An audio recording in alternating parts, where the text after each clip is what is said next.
మరి యేసు ప్రభు వారికి ఆయన సిలువ వేసేటప్పుడు ముందు ముళ్ళ కిరీటం పెడతారు,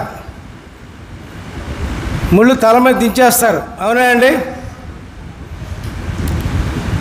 మరి తల మీద ముళ్ళ కిరీటము పెట్టిన మేకులను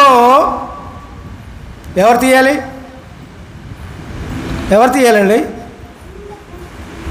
ఎవరు తీయాలి ఆ మేకుల్ని? ఎవరన్నా మనుషులు వెళ్ళి అక్కడికి వెళ్ళి తీస్తారా? ఆయన ఉన్నాడా? లేడుగా. ఎవరు తీయాలి చెప్పండి? మీ మనసు ఎంతవరకు వెళ్తుందో చూద్దాం. ఎవరు తీయాలి చెప్పండి నాకు.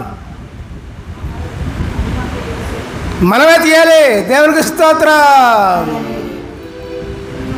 మన చెడ్డ ఆలోచనతో ఉన్నటువంటి మన మనస్సును కలుషితం లేకుండా చేసుకుని ఉంటే అప్పుడు వేసే ముళ్ళ కిరీటాన్ని తీయడానికి అవకాశం ఉంటుంది. ప్రియులారా, ఆయనకి లేదు, ముళ్ళ కిరీటం లేదేక. ఆ ముళ్ళ కిరీటం తీసేది, ముళ్ళ కిరీటంలో ఉన్న మేకుని తీసేది నువ్వే.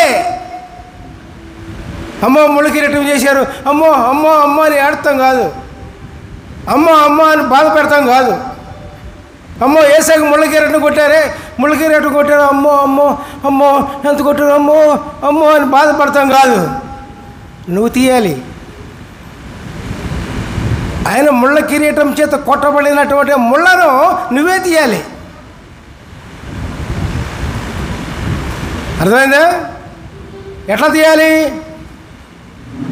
నీలో ఉన్న చెడ్డ తలంపులు, చెడ్డ ఆలోచనలు, చెడ్డ మాటలు అన్నీ కూడా తీసినప్పుడు ఆయన కొట్టినటువంటి ముళ్ళ కిరీటం పోతుంది.